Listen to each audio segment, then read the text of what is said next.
The mass exodus from New York has not stopped. And that is not good news for New York. You got to figure the way a government and politicians look at voters is each voter is like a little dollar bill walking around that pays taxes. So these people that are leaving New York, well, they tend to be the affluent ones that can afford to leave New York. And they're leaving for reasons, and they're leaving for good reasons. And this is not good. This is a self-fulfilling prophecy and a revolving door that's going to be really hard to stop. High crime rate, less taxpayers, infrastructure that has been built for a certain number of taxpayers now has drastically less taxpayers, and the taxpayers that are leaving are generally the affluent ones that pay more taxes than the average New Yorker to begin with. So here you have this really bad thing going on where you have an infrastructure in New York that is built for a lot of taxes. Their systems cost a lot of money. New York's mass transit system costs a lot of money. Well, if you don't have taxpayers to pay the bill, then how does any of that happen? This is a snowball rolling downhill. Let's read this from Daily Mail. Revealed. Revealed? What do you mean revealed? Me and several other people have been saying it for months. What do you mean revealed? Okay. Revealed. More than 300,000 New Yorkers have fled the Big Apple in the last 8 months amid the pandemic, crime surges, and economic stress. Yeah, I know. And it's not going to stop because everything else isn't stopping. The stress isn't stopping. It's not stopping. It's getting worse. It's a snowball, and it's going to get worse. The remaining stress is going to fall on the remaining New Yorkers. The remaining New Yorkers tend to be the people who are poor enough that they can't afford to leave New York. Do you see the bad situation brewing there? More than 300,000 residents have fled the New York City. Have fled the New York City?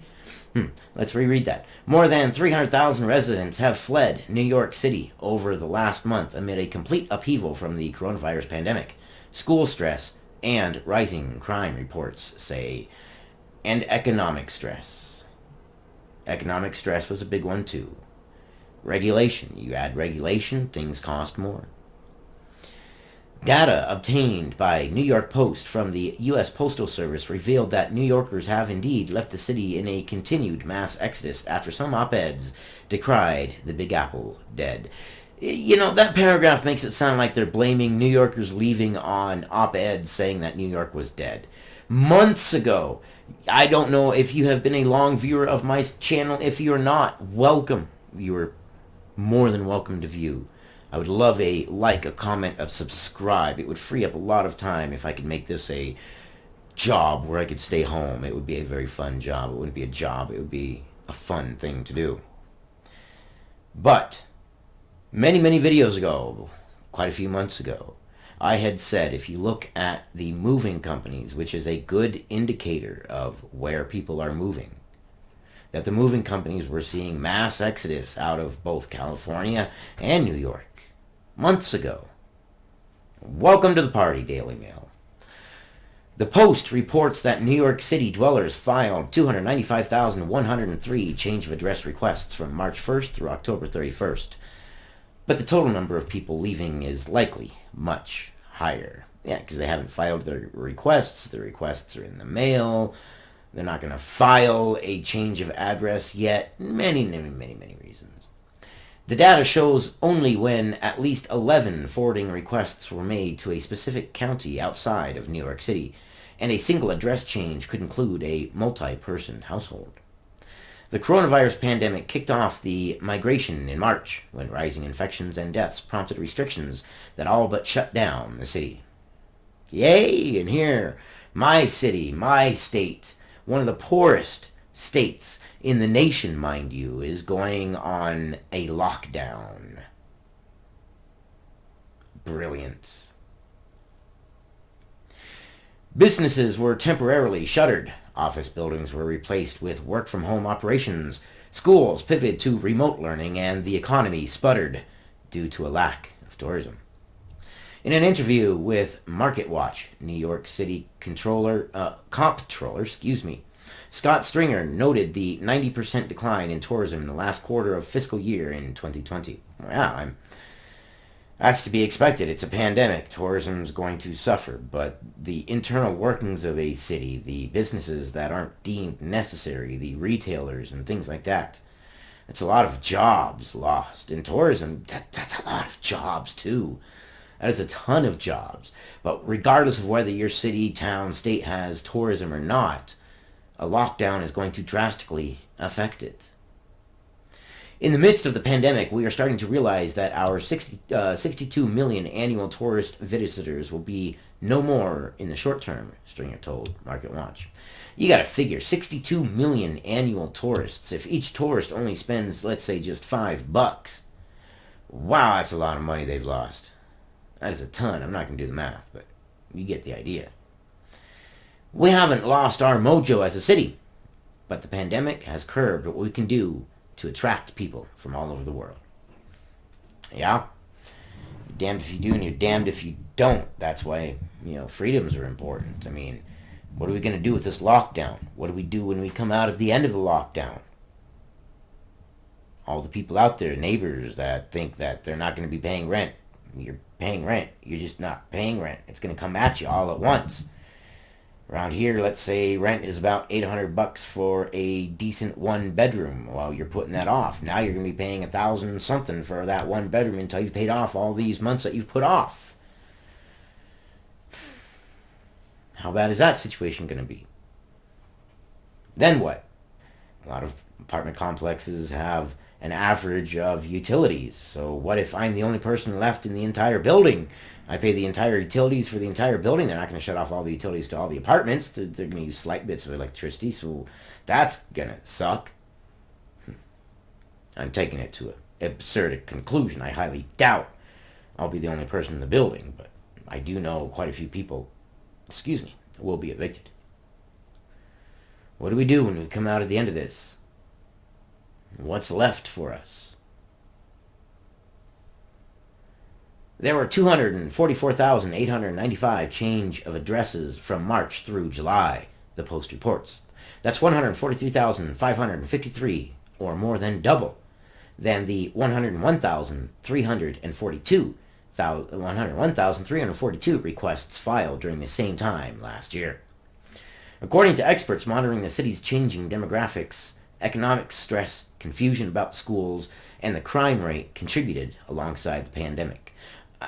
They were a big contributor. If we just had the pandemic and we had basic things like, hey, wear a mask, wash your hands, be safe, we actually had things handing out masks, because now we're in a situation where we've got mandatory masks.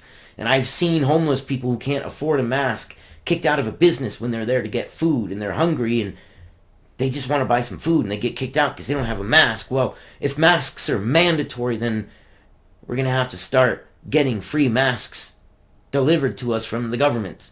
I mean, I don't see any way around that.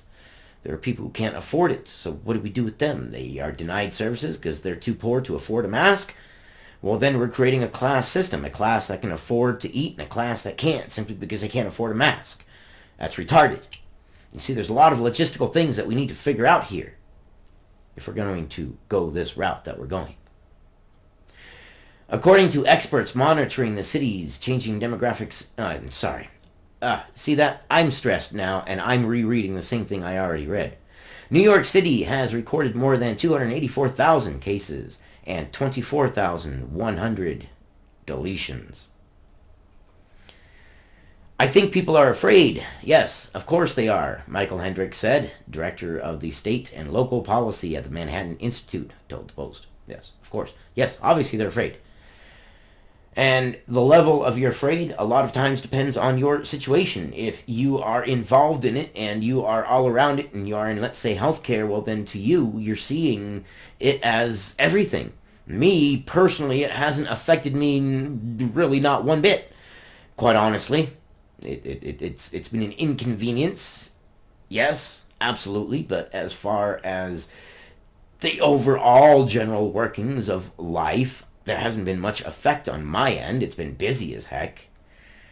There's been things that I really, really, really, really, really would like to do, and people I'd really, really, really like to go see, but I can't because, well, you know.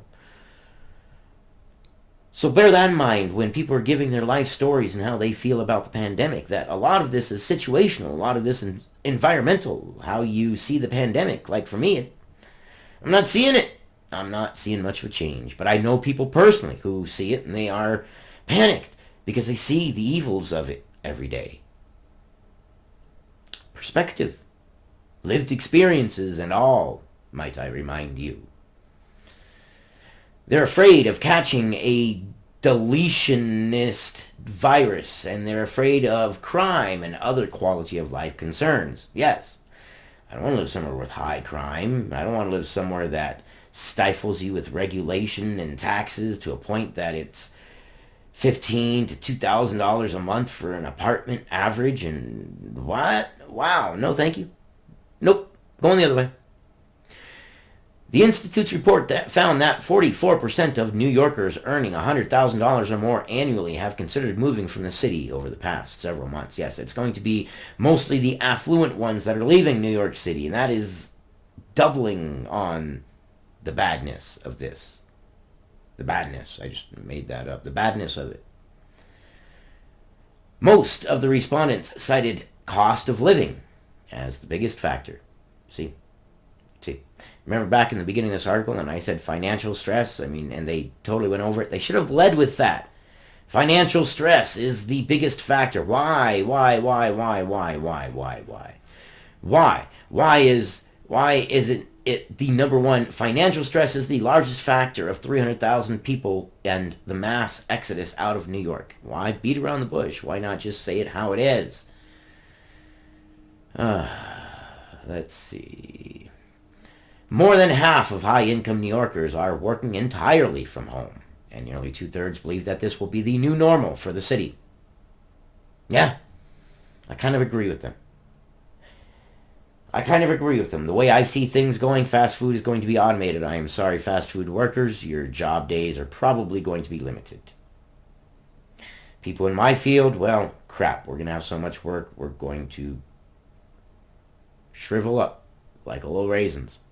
You'll see these little raisins walking around with tool bags, just limping around saying, I'm here to fix some stuff. And you'll say, hey, little raisin, what you doing? You say, hey, I wasn't always a raisin. I used to be a human being. But then COVID hit and work hit and I went crazy. Oh, the report revealed that just 38% considered the quality of life good or excellent. Imagine that. Only 38% of the city imagine that life is good or excellent. While the same percentage of people thought New York was going the wrong direction, yeah.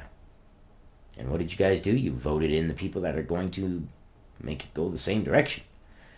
I don't know. We will see during the next election cycle what happens. I kind of think that the Republicans are going to win it, but I don't want to bore you with the rest of it. The rest of it is just beating a dead horse. We get the idea. Your time is valuable to me. Like, comment, subscribe. Let me know what you think. Give me your opinions. I love you guys. You guys stay informed, and I will see you on the next one.